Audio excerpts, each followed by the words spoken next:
when you go into mythology, when you go into the Star People tales, when you go into the Anunnaki, it is the sameness, the similarity around the planet that makes you say something has to be responsible for the same dreams, the same mythology, the same idea that life came from the stars. All across the world, we find stories of otherworldly or extraterrestrial beings coming to Earth and influencing humanity. This raises a question. Are there different races of beings coming from the stars and influencing all these cultures? Or is it possible that in fact it's one race of beings, the Anunnaki, who influenced all of these cultures, and they told the story of the same beings? Mesopotamia means between rivers in Greek, referring to the Tigris and Euphrates rivers in what is today known as Iraq. There were 4 main kingdoms in Mesopotamia. Sumer was the oldest one, followed by the kingdom of Akkad, begun by Sargon I. After that, you have Babylonia and Assyria. And even though languages changed and people changed to some degree, the culture that was established by the Sumerians really continued throughout the lifetime of Mesopotamia. Ancient Sumeria in southern Mesopotamia is often cited as the most ancient civilization, even the first civilization. It goes back to approximately 3000 to 4000 BC, and here we see writing in the form of cuneiform tablets on clay and on stone. The Sumerians were the ones who invented the cuneiform writing system. The word cuneiform means wedge-shaped. It refers to a system of writing whereby scribes would take a wedge-shaped stylus and impress signs on wet clay tablets. Those tablets could later be fired and hardened and preserve what was ever written on them. Deciphering these cuneiform tablets was next to impossible until a key discovery of thousands of tablets at an Assyrian palace in March of 1843.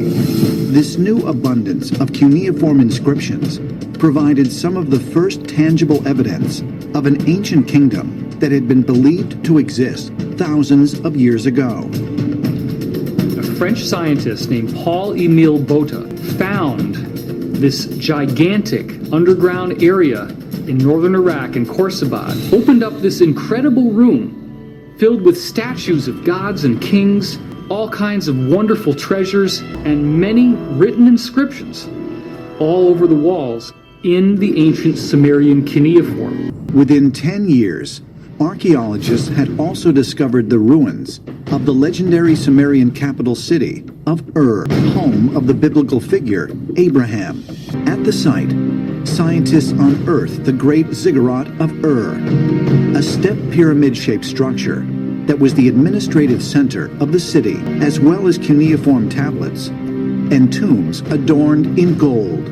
So here they had found this legendary capital of the Sumerians with its gold-clad tombs and cuneiform tablets, something that they thought was simply a myth until the actual discovery of it, proving that it was indeed historical fact.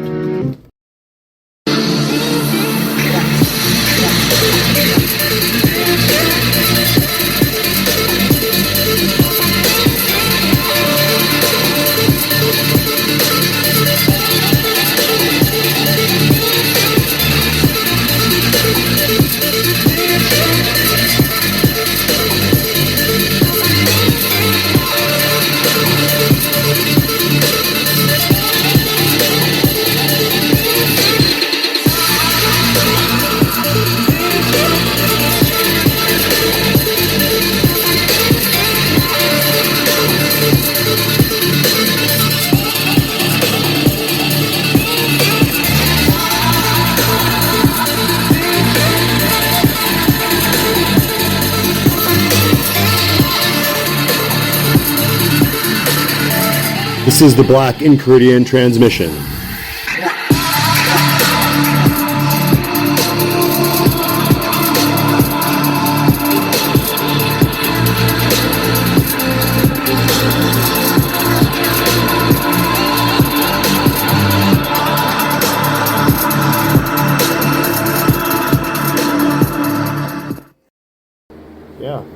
I need more bass. I'm nasally. I have allergies, so You want more bass? I can put the bass up. I'll talk low. I'll do my Barry White voice. All right, so No, yeah, I got us kind of rigged up here how we do, and we're doing our level best to just kind of bring the discussion forward. And we usually like all of our discussions are encrypted and deeply private. We only have secret and occult discussions around here, but every once in a while our discussions get interesting enough where we bring them to the surface a little bit. And this particular topic is fascinating. So it's hard to really kind of give it a specific name. Like giving this episode like a really effective title is going to be difficult because you're talking about prehistory, right? Prehistory is not easy to touch on in any media, whether it's video. We could have little charts. We could try to do video diagrams, but the whole subject matter is really engrossing and massive. it really is. In lieu of the fact that the Sumerians recorded everything on their cylinder scrolls, The tablets. and yeah. But the way they did it, the scrolls are cylinder. Aren't those dies where they can make these like regular Absolutely. messages? Yeah, they're pumping these things out. Yeah. You roll them out. Absolutely. Sorry to interrupt, but yeah, I saw you were on the right track. There are so many podcasts on the Anunnaki, and I want to stay away. A lot of them are new agey, and I'd like to stay away from that and maybe lay down a general history with some, I guess, caveats, but the general history of what Zechariah Sitchin revealed in the 12th planet about the Anunnaki, and not go too much into whether we subscribe to it or not, but maybe talk about how it dovetails into the Bible story. Right. That's what I was going to go to. Is I just in order to kind of bring it down to earth. Are we really talking about the Nephilim? Isn't it really just another way? That's how I look at the Babylon story when you have the. Okay, well, what we'll do is I'll say a little bit about that, and then maybe lay down a general history of the Anunnaki, what the scrolls reveal. Not everyone agreed with Zechariah Sitchin. Not a lot of people have his knowledge of ancient languages. There are some people who refute him. Okay, so let's just talk about the Anunnaki. The Anunnaki, as the story goes, there's this 12th planet. And the reason it's 12 is because I believe the moon, they counted the moon as a planet and the sun as a planet, I think, and possibly another object. But here's the story. There's a planet called Nibiru, and this is from the Anunnaki, from the Sumerian scrolls. And Nibiru apparently is this planet that has a 6,000 year revolution around the sun, and they're called shars. Each revolution is called a shar. So their 1 year circular revolution is a comparison to 6,000 of ours, just so we can have absolutely some kind of right. Okay. And there's the prevailing theory, which I do not subscribe to, is that, well, I subscribe to this part. They when Nibiru gets close to Earth, they send out ships to come to the planet, which some ships are already here, supposedly. And the reason they came here, according to Zechariah Sitchin, this is what I don't subscribe to, but it's interesting. Apparently, they had a problem with their atmosphere, and I believe they were getting too many rays from the sun, or too many cosmic rays. And they use gold and monatomic gold to put into their atmosphere to stabilize it. And they found a treasure of gold on Earth. And they began 400,000 years ago mining the Earth for gold with their people. There's gold mines in South Africa that date back 4,000 years. Yeah, nobody knows. There's biblical references to these like massive stores of gold that they're in the desert areas, and I have to go back and look at the gold of Ophir. If you go look, it's so plentiful that it was found right like laying on the ground like rocks, all over the place. So. Yeah, well, no, you got to differentiate. There's gold and there's monatomic gold. And monatomic gold, as far as I've seen, is a white powder, but it has the properties of gold: the conductivity, the valence electrons, So and this- I mean, gold. Is it rarer than the kind of yellow, the metal gold? Yes. Wow. Okay. It is. But what happened, getting back to the Anunnaki, is, as the story goes, 400,000 years ago, they began operations on Earth. After 200,000 years of doing that, there was an uprising among the Anunnaki. They were sick of working on Earth. They were tired of it. They wanted to go back. They wanted to do their own thing. They wanted to be their own gods a little bit, because they were looked at as gods, apparently. So No, we were on monatomic gold. Yeah. So what they did, there was an uprising, and the Anunnaki took a primate. I'm not sure which primate, but they took a primate that was close to human. And this gets into the Nephilim in Genesis 6:4. Okay. So this is human origin story. You're going on a human origin story right now. Absolutely, Okay. yes. So they said, and think about the Bible, they said, let us put our essence into this primate and make him do the work for us. Now think about that. The Bible says, the Elohim said, let us make man in our image. So there's something there to that. Humanity is faced with the question of the open mystery of its own beginning place in history, because we definitely don't belong to the evolutionary chain of events here on Earth. If we look around and we look at the rabbits and we look at all the elephants, and we do not fit here. We're not part of what this whole place is, right? We're part of the chain of life, undoubtedly so, but we definitely are not part of Earth's natural history, right? So the question to kind of paper it over was always the Darwinian, evolutionary lens kind of way of just explaining away. Of course, we are life forms and we're biological, but the mystery of human existence and the question mark of our specific heredity and our specific unique characteristics in our biology is not explained by Darwin, and it's not explained necessarily by the Bible either. Right, and there's two things we can talk about. But the point is that I think that you can look at the Bible and you can read the stories and you can find, the question of human existence addressed, but there's a lot of big open gaps. There's a lot of huge questions, you know what I mean? It gives the beautiful story about the Garden of Eden, but at the same time, there's people will excuse that as an allegory, as symbolism, as not really, maybe as mythology. And so it doesn't give us a real sense of what is really happened there, but we do have the clues about the Nephilim, but only very brief little occultic and cryptic. We have to go and in this particular episode or this feature that we're bringing out here, we have to really address the Book of Enoch too, because there's no way to get around it. Yeah, the Book of Enoch, the Genesis 6:4 and a couple of other passages in the Bible reference the Book of Enoch. Right. I have a friend that I talk to who is totally against it. She says it's not canon. No, it's not. And she's Seventh Day Adventist, and if it's not canon, who compiled the canon?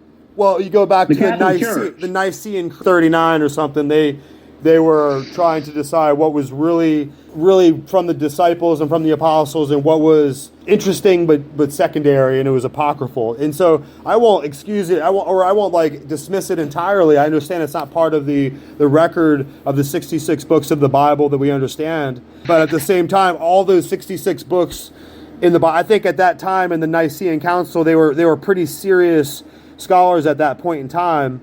And they were still being serious about their business, despite how the papacy was rising and etc. But I still think that those particular books, and I think that God has the power to keep His word together, despite whoever the men were. But I still have to look at the Book of Enoch, and I have to say, look, this is serious information. This is a serious business right here, and see what it says, and it applies to what we're discussing. It really does. I wanted to get back to the Anunnaki on something. Yeah, no, take your time, because like I said, we have to kind of do this introduction because the whole subject matter is just all over the place. and it goes back, like you said, maybe 40,000 years. And at first, I was 400,000. right. Okay, but I mean, at first, I was one of those individuals who was kind of constrained by the typical biblical understanding, but I think that it becomes too narrow, and maybe these other legacies of history have a lot to offer, let's say. Yes, definitely. I love the Bible. I love the Bible, but I do not believe that the canon is all that we have is all that is there. The Book of Enoch, it's interesting. It definitely doesn't include whatever was burned in the libraries of Alexandria, because that's gone. So, I mean, there is more, right? Yeah, I still get pissed off about that. The burning of it. It was 3 burnings of Alexandria. I mean, as the story goes, the Anunnaki set up earthly kings, pharaohs and whoever else. They set up earthly kings, and they gave knowledge about existence to the priesthoods and secret societies. They set them up because they wanted us to know. But because that knowledge is power, these secret societies have kept it from us. And I believe the Catholic Church or the papacy is a secret society. I mean, can you imagine if we had like a month where you and I could just invade the library at the Vatican? No, I recently had this thought. No kidding. I recently had this exact thought where I was thinking there's so many holes here that if you could go down there and like get through there and look at, maybe get it interpreted. You have all this AI now, we could get it really like broke down quickly, So, but yeah, actually, you're right. We could ask AI to lay it all out for us and then just regurgitate it. Really, yeah, we could snap pictures. We could snap pictures with our phone and just get it interpreted with AI. It doesn't have any reason to lie to us. Civilization is much older. The archaeology hides it from us. Graham Hancock, as you know, has a hard-on for archaeologists because they're so closed-minded. Here's just a quick reminder, guys, of our sponsor, Wendy'sLimited.com. Wendy'sLimited.com has all the hottest new styles, all the most incredible boutique fashion designers available to you. And of course, we're all American, and we're all about making America great again at Wendy'sLimited.com, guys. Wendy'sLimited.com.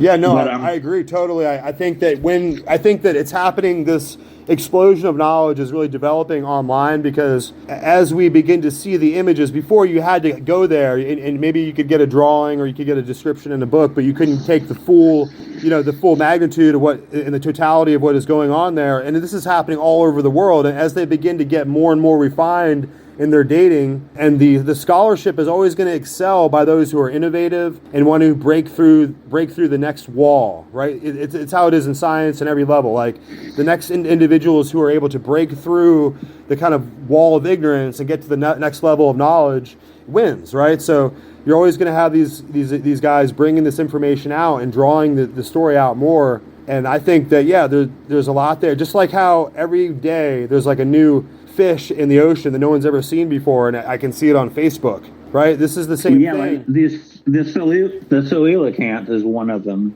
Absolutely, yeah. I think the same thing is happening when you see archaeologically across the world. You can see that there's new, ability to find these cities. Like, what's the one particular city you were talking about? Let's go into that a little bit. So it was found and it was already stacked full of stones. Was that? Do you figure that was done carefully? No, it's Göbekli Tepe. It's in Turkey. It was a city. It had megalithic structures. It had, on the megaliths, it had this art that it wasn't embossed inside, but it was convex art on the stones, which means they had to carve the stones around the pictures that they wanted. They're animals that should have been extinct at the time, but they weren't. It dates back to 11,000 years. That puts it just after the Younger Dryas period, which is a period, it has to do with a flower called the Dryas and the Younger Dryas.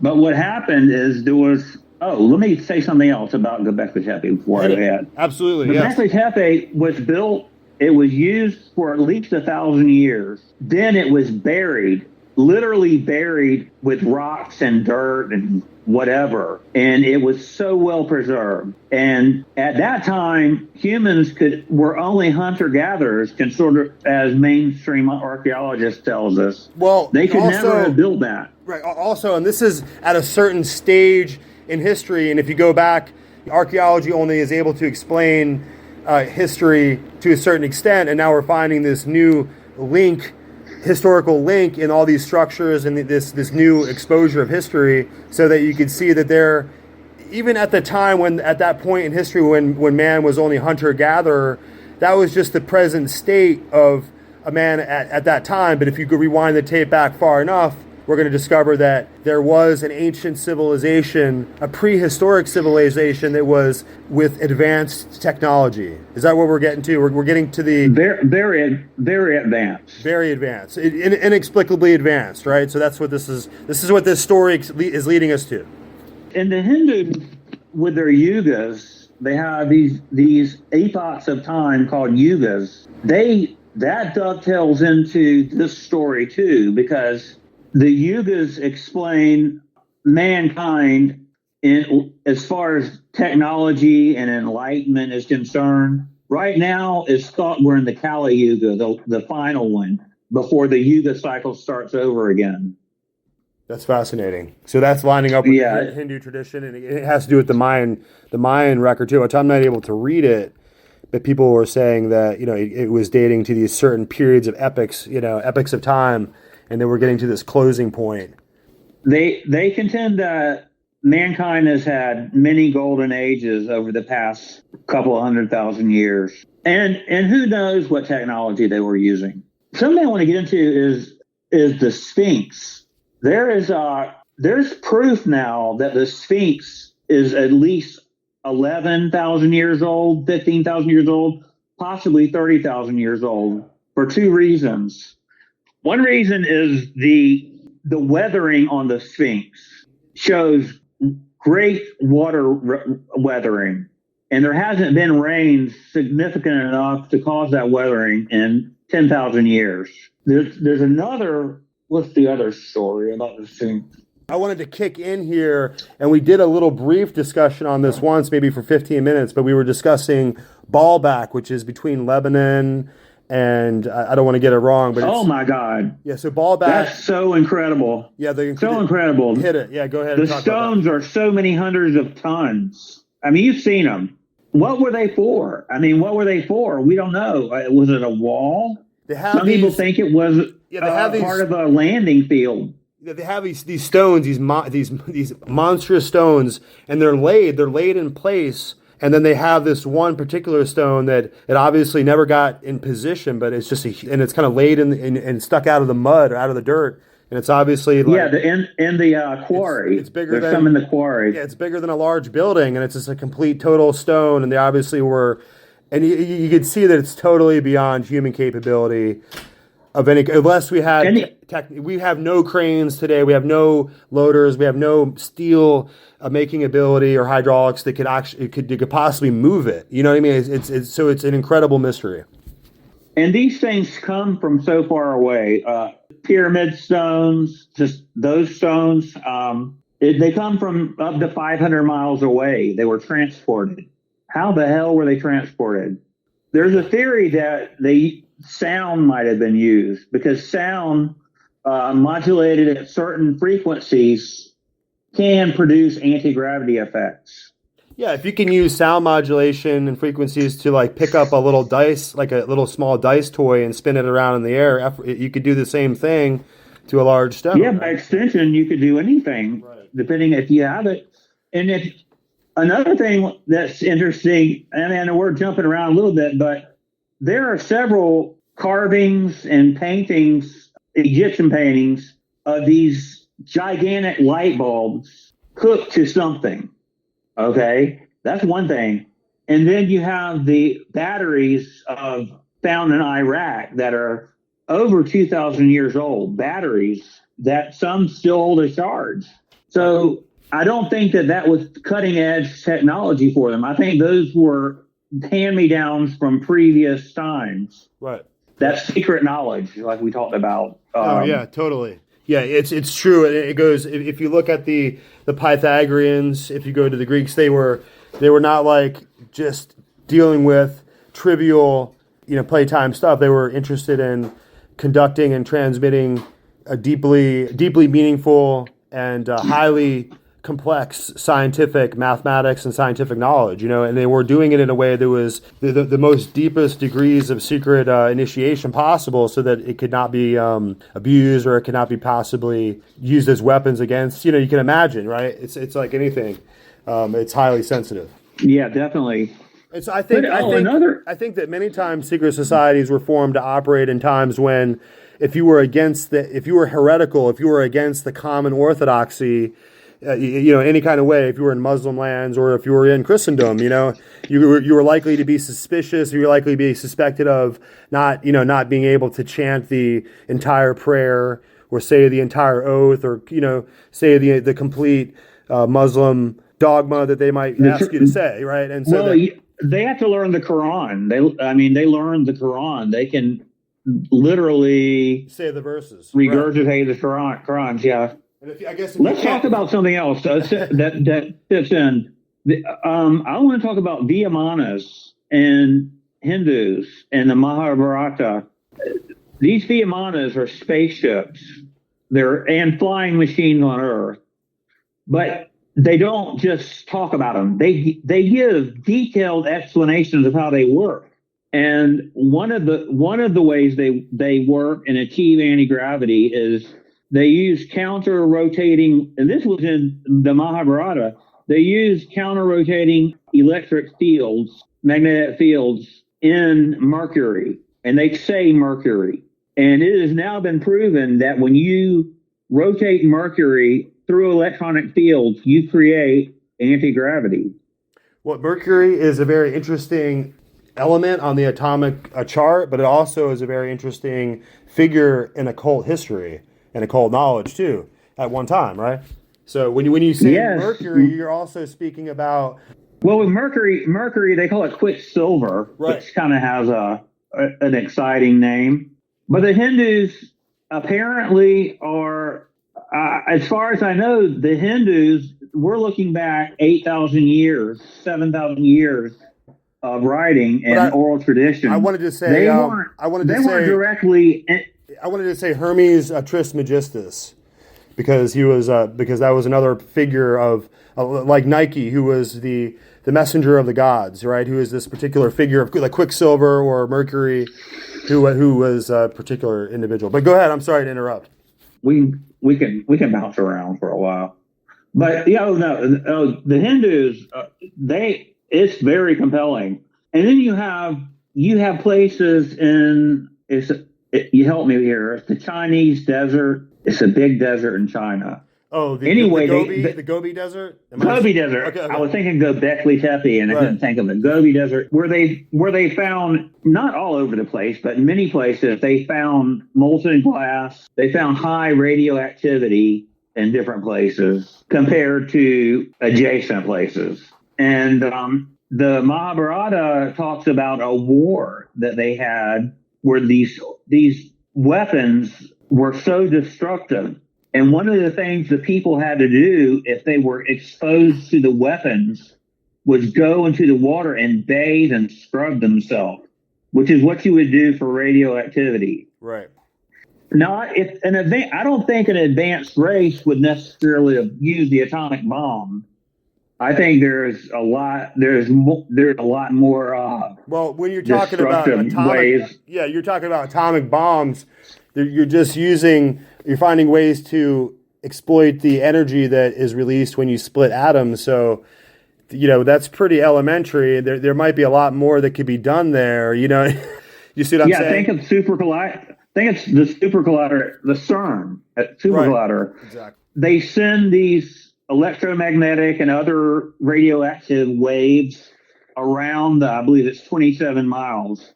And they do it a few times, and it gets close to the speed of light, and then they smash them into a wall of some kind. And when they do, the constituent particles come out, and they are finding all of these other particles, like the Higgs boson, the God particle.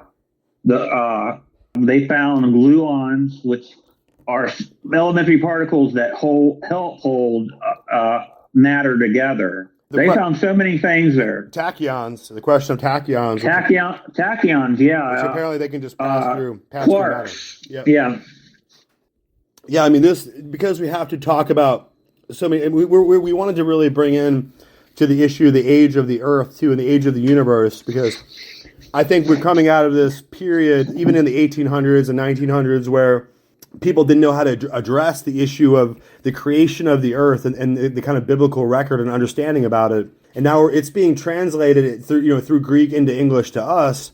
But if you go back and do the study, you can find that if you look at Genesis carefully, it discusses these large scale production periods of the universe's production into existence, through these periods of creation that, and I think people were myopically trying to constrain it to 24-hour periods of like maybe 24 hours. And like you think about 24 hours on Nibiru, right? And Planet X, right? And so do you think that when Planet X comes through, it was expected to be highly destructive? Is that the kind of the concept there? Yeah, there have been people who have tied many of the global catastrophes to Planet X.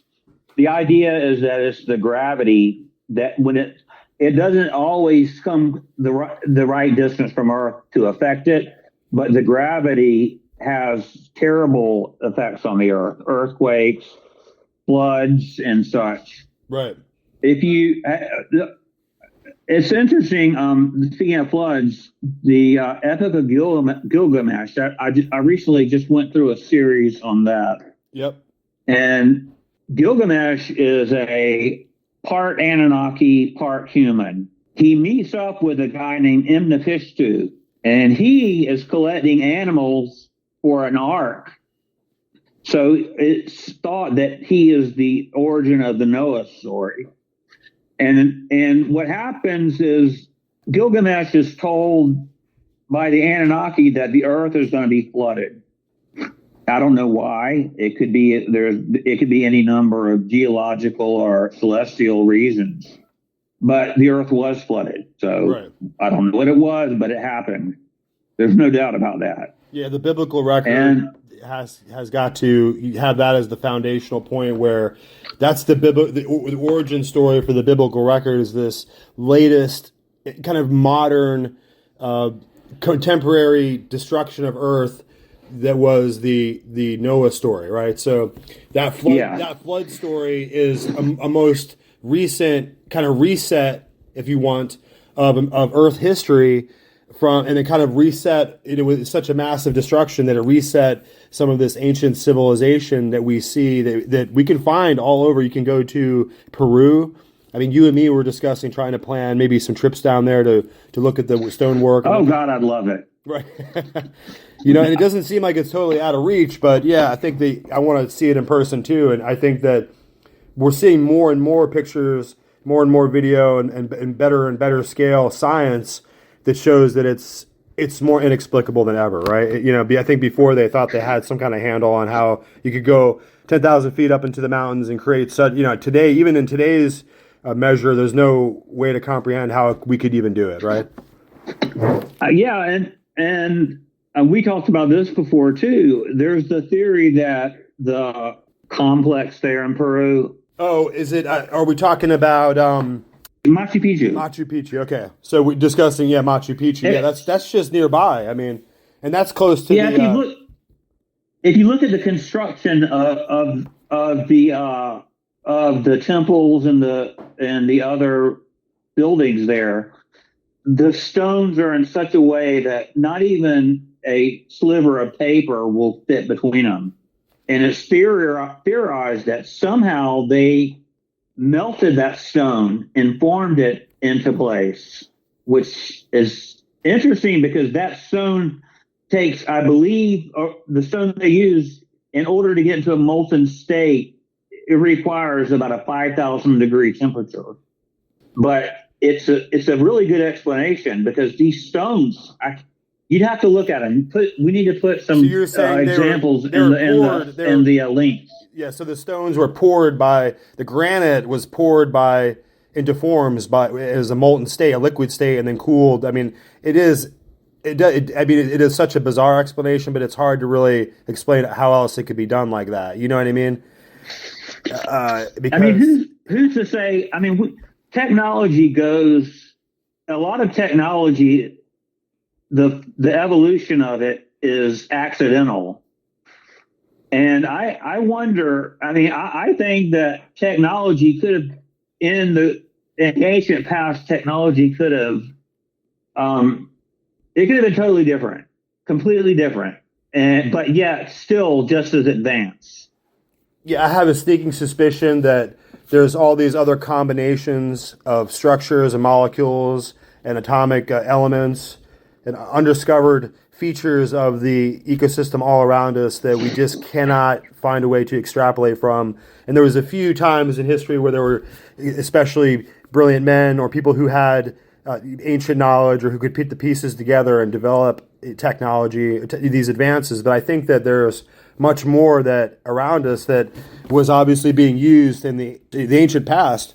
And so we're going, it's like antediluvian history. We're trying to reach back in time before the flood epic, before when Noah lived, right? The time when Noah lived, and he even had the ability to even build such a massive ark. It's such a bizarre thing. It said in his time that the people in the cities, there were big cities, and they made fun of him because he was remote and he was a weirdo and he was building a crazy ark, right? He was the crazy ark guy, right? So this is a day when, if you look at the history and the geology of it, this is when the Bible calls a day before clouds, a day before men really understood rain even, you know what I mean? I think that it was a different time. He said it was a time when, if you look at the history carefully in Genesis, when the dew of the ground came up and watered the earth.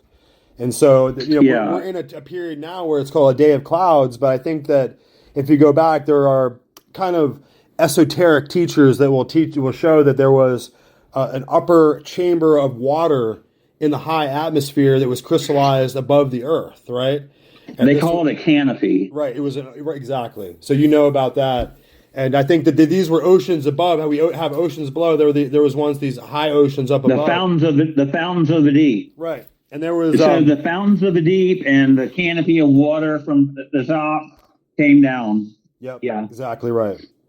So I think that was something that was probably unexpected at the time.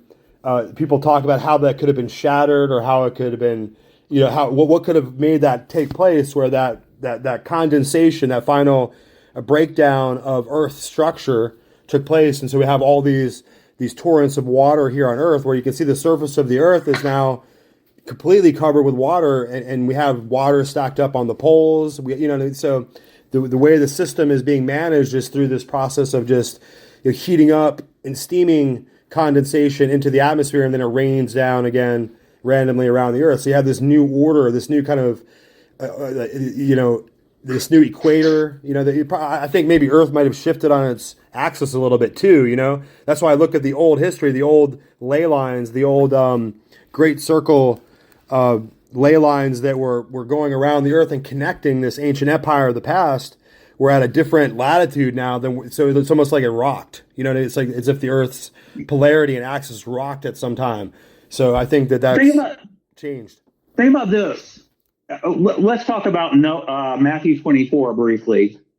It says, "So as in the days of Noah, so will be the I can't remember how it was. So as in the days of Noah, so will it be With the in the coming of the Son of God, right? Of the Son of Man. It's Yeah, a messianic deal where you're saying that it'll be that you can expect that the world will be like that as it was in the days of and Noah. what was it? I think it was high technology. Orbital, yeah, I think it orbital was weapons, all kinds. They're talking about the Russians are trying to put nukes in space. All kinds of shit's going on.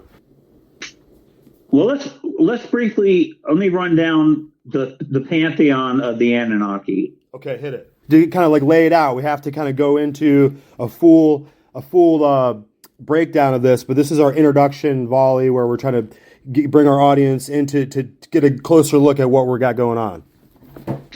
Okay, great. According to that paradigm, there are three main characters. There's Anu. He was basically God. He was the leader of the Anunnaki. He didn't hang out on Earth. He hung out in space. He had two sons, one called Enki and one called Enlil. Enlil was the hard ass, and he was the one and he had not much compassion for mankind. And I believe he was supposedly part of the flood, part of the reason the flood happened. And Enki, and we can talk a lot about this because Enki jives with the idea of the serpent in the garden, Pandora's box, any number of knowledge-giving entities. He came to man, told him there was going to be a disaster, and saved many of them. He's attributed, with the serpent in the garden, because the serpent in the garden gives knowledge to man. And it was knowledge that we weren't ready for. Man wasn't ready for at the time. So it became a Pandora's box. These myths people didn't just sit around and make this crap up. They are going off of previous intelligence in history. It's this is the world history that has been veiled in our eyes, in our science books, in our teaching, and our understanding, and it allows for it. If you look at the Bible properly, it allows for this openness in time and space, and these questions to kind of it gives us a remarkable, interesting look in the biblical record, and of course Luciferians and Satanists rely on these records too because it describes the movements and their understanding about Satan and these figures as we understand it in this kind of latest epoch, in this latest age of history, as we understand these figures. In the past, you might have understand Lucifer to be this mover of knowledge across skies. You might have understood him to be Prometheus, the bringer of fire and the bringer absolutely of Prometheus. So, right. So I should have mentioned that. No, it's a good point. It's just another history. It's another Greek. It's another foreign culture that has a perception and understanding of history that we need to expand out and understand that the real history of the early Bible describes how there was an incursion of Nephilim activity as we understand it, or Anunnaki, or other ways of understanding these prehistory creatures and these individuals who were existing and who had this relationship with human history, and then they were involved with mankind before the flood and then again after the flood. So there was this incursion after the flood in mankind that apparently David and the Israelites had to deal with, and the Canaanites and the giants of Goliath and his giant brothers. Weren't they supposed to be like 15 feet taller or so? And so and there's Og, whose bed was, I believe his bed was 14 feet big. That's what the Bible says. Yeah, we can still find the actual grave, the tomb of Og. It's this huge stone temple structure that you can still find. Where is it at? And maybe it's in Lebanon too, even. But So let's jump back. Okay, let's go back. I wanted to Genesis mention 4. one thing too. What another fascinating detail of this discussion is that we know that Freemasons were instrumental in helping to bring about the birth of the Mormon religion and the Book of Mormon. And something is so interesting about the Mormon belief system is that they have this idea of humans who were going to occupy foreign planets and other star systems and other galaxies and travel in space far away. You know, that's right. You become the god of your own planet if you pass the test in Mormonism. Right. You ultimately become a god of your own planet. Right. I don't want to be a god of my own planet personally, but it does seem kind of lonely. I mean, I might have it as a possession, but I don't want to just be confined there. There's so much more going on, you know, like I just want to keep growing, you know. But no, carry on. Like I said, this is just the introduction discussion here, and we're just about 40 minutes in. So whenever you want to take a break, we can just you're with the hosts. You're with the hosts of Looking Glass Forum, and we're having another interesting discussion, bringing up the ancient occult history that is now. It's really interesting because it's being revealed, just as the Bible said, that we're getting into this period where knowledge and is advancing at such a hyper velocity that it's incredible. I know, 200 years, and look where we've gone in 200 years. It's just phenomenal. But let's get back to Genesis 6, because it ties in with the Anunnaki. The sons of God looked down upon the daughters of men and found them to be attractive. And I'm paraphrasing. And they took each one they wanted and made them their wives and had offspring with them. And that's the sons of God and the daughters of man. And these offspring became giants. The Bible is not, they are not wishy-washy on this subject. There were literal giants. Joshua and Caleb said when they went into the land of Canaan, they found that there were beings that we were grasshoppers, size of grasshoppers to them. Exactly. So they were huge. And these people were in the promised land where they had been directed by Yahweh, their God, to leave out of Egypt and be brought out of slavery and be guided by their God to this new land where he would take them. And there were going to be these individuals in the land, and they were to take the land and get them out, right? And when they arrived, they found that, but not only were the men, the individuals, the beings there, enormous, huge giants, but also they brought back as examples massive food, right? Massive bundles of grapes, massive examples of giant food. So we're talking about genetically grown and modified super massive food. Am I missing something there? That's what it says. No, you're right. Okay.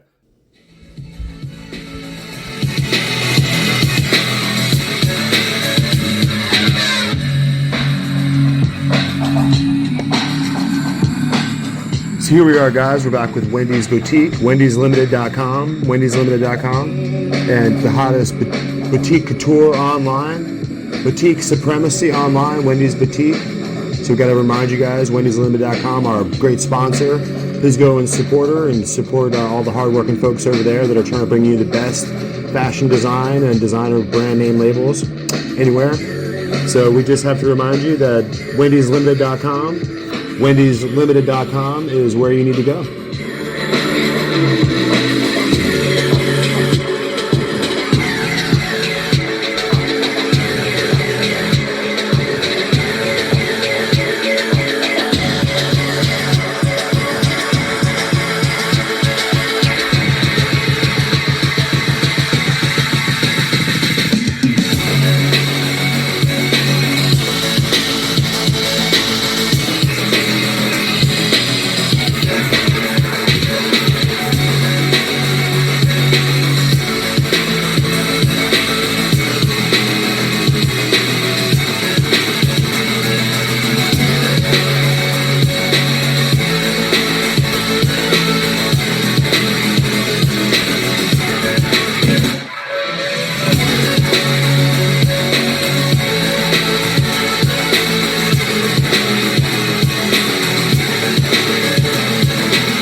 So the Anunnaki, okay, let's talk about what, I'm a Christian to the core, and I know you are too, but do you know what a general Christian, and I'm talking Catholic, Protestant, all Christians, you know what their explanation is for Genesis 6:4? The sons of God. Tell us. Okay, the sons of God, this is how they rationalize it. The sons of God are the good sons of Seth, and the daughters of men are the bad daughters of Cain. And I don't know where they get that from. So they explain the mystery and the kind of question mark of what the terms actually mean. They explain it by introducing these other biblical figures in a strange way, but they don't address the fact that there seems to be a reference to foreign, non-human creatures that are basically coming down from above, right? Right? Am I missing something? They come down from above to the earth. So they're not Terrans. They're not Terrans. They're not earthbound, but they come from above, and they come down to the earth, and they find the women here, the human women, to be handsome. Right, but are they having sex with them, or are they using in vitro fertilization and genetics? That's the question. Well, I mean, we're Bible, talking about how would you say genetics? How would you say genetics in the Bible? You couldn't. You'd have to say Genesis. The sons of God came into the daughters of men, and they created offspring. Right.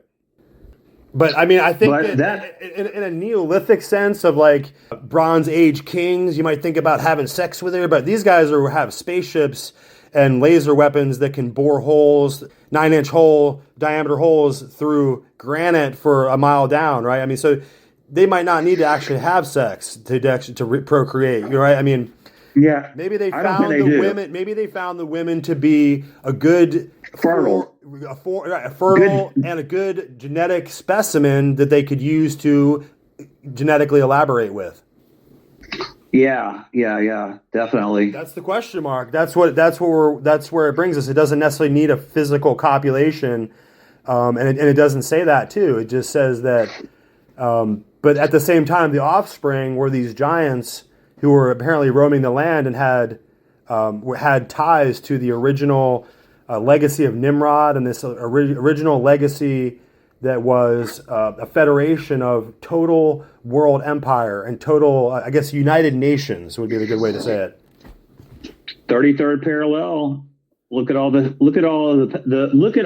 the monuments on the 33rd are close to the 33rd parallel.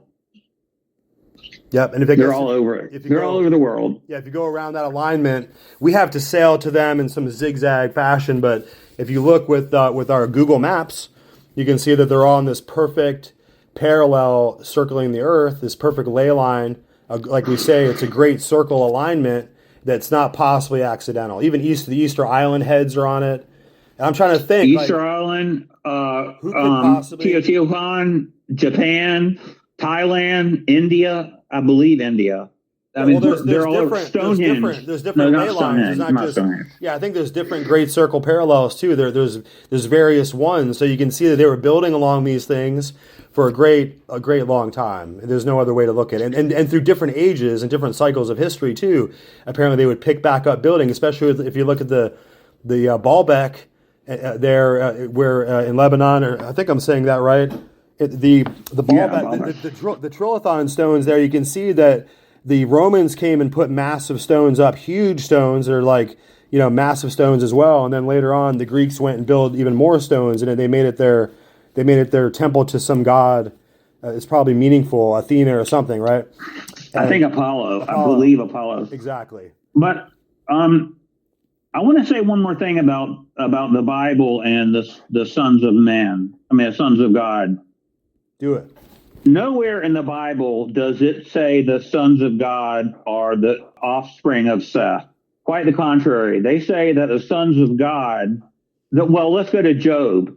In Job, I believe in the first chapter, it says Yahweh called the sons of God to court, and Lucifer came. And God asked Lucifer, what are you up to, dude? And he said, he was so cocky. He's like, not much, just going back and forth to earth and walking to and fro upon it. the sons of God are angels. If even though Lucifer was cast out, he was still, whatever the dynamic was in heaven, he was allowed to go into heaven, and apparently as he pleased. I mean, And I guess he would have to. they were he would have angels. to- They were angels. Yeah, he would have to come forward when he was called, and I think that he wasn't, when he was cast down and thrown out, he wasn't destroyed and killed immediately. But I think it's like a court case that plays out in heaven. It's like a long-term process of letting the actual terms of the court play out, so that the final verdict will be found out in the future. And we find ourselves in that historical breakdown of history in that point. But hey, listen, but we have different things. Like we have that David Flynn thing. We can show the audience these different points, and we can discuss it more, and just kind of break it down and take it farther. I think we got more. I think we got a bunch more to go. So edit all my ums and uncomfortable pauses out. Yeah, I will. No, but yeah. So let's just say that we have done a really good job of introducing this now, and we'll just leave the audience with it here.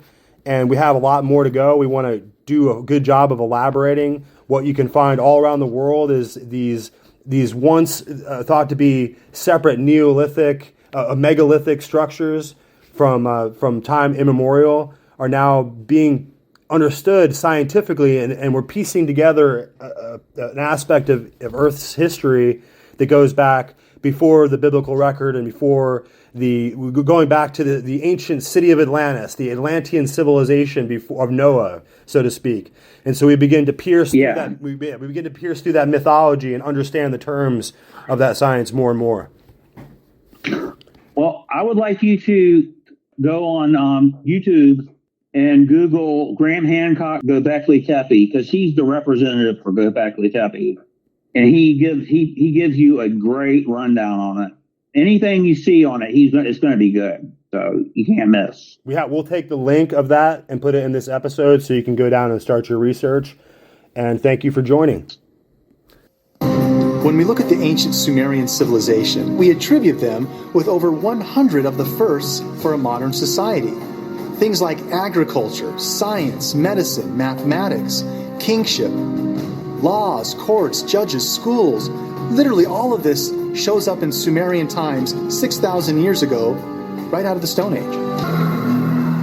According to mainstream researchers, Ur was sacked by their warring neighbors, the Elamites, nearly 2,000 years BC. But some researchers believe the cuneiform texts reveal something much more than evidence of an ancient race. They point to descriptions of a group of divine beings called the Anunnaki, the so-called princely offspring of God, who, according to the Sumerians, descended from the sky. The religious system of Mesopotamia was polytheism, which means that they worshipped hundreds of different gods, both male and female, often depicted in human form, having personalities very much like people do.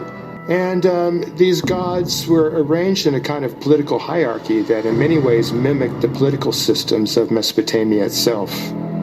And what this means is that you had the high gods, the heavenly gods, and you also had lesser gods who inhabited earth and the underworld. Now, according to the Sumerian text, the heavenly gods, the Anunnaki, were the supreme deities, the higher deities. The Anunnaki are among the most mysterious and powerful beings of myth and sacred tradition. The Sumerians described them as humanoid but non-physical spirit beings who had the capability of morphing or phasing into human form. They came to Earth on a special mission to bring wisdom and also to mine certain materials from the Earth plane itself. In cuneiform texts, the Anunnaki are described in great detail, including how they lived for hundreds of years. They had tremendous knowledge and power over the entire world. They knew everything. They had knowledge of all of the sciences and arts. Where they got this knowledge and where they came from is a complete mystery to archaeologists. And you have to ask yourself, were they in fact extraterrestrials? Could the strange gods described in the cuneiform texts really have existed? And if so, might they have been extraterrestrial beings? Ancient astronaut theorists believe the answer is a profound yes.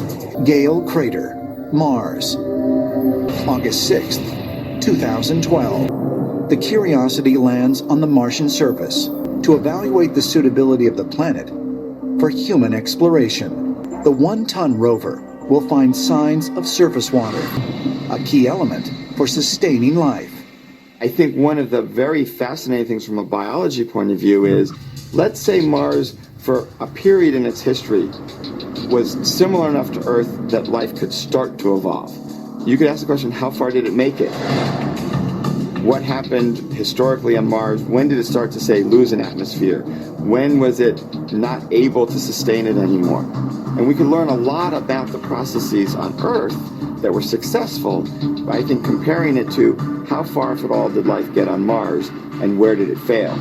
But is it possible, as some ancient astronaut theorists believe, that Curiosity's mission may also reveal evidence that the mysterious beings known as the Anunnaki also once inhabited Mars? Zecharia Sitchin theorized that the Anunnaki were coming from this planet Nibiru, and that Mars was a way station for them to come from Nibiru to Mars and then to Earth. So you would think that if this is the case, that on Mars we would find some kind of traces of this Anunnaki civilization there. We're going to find pyramids, giant dolmens, huge constructions on Mars, just like we have here on Earth. I suspect we will.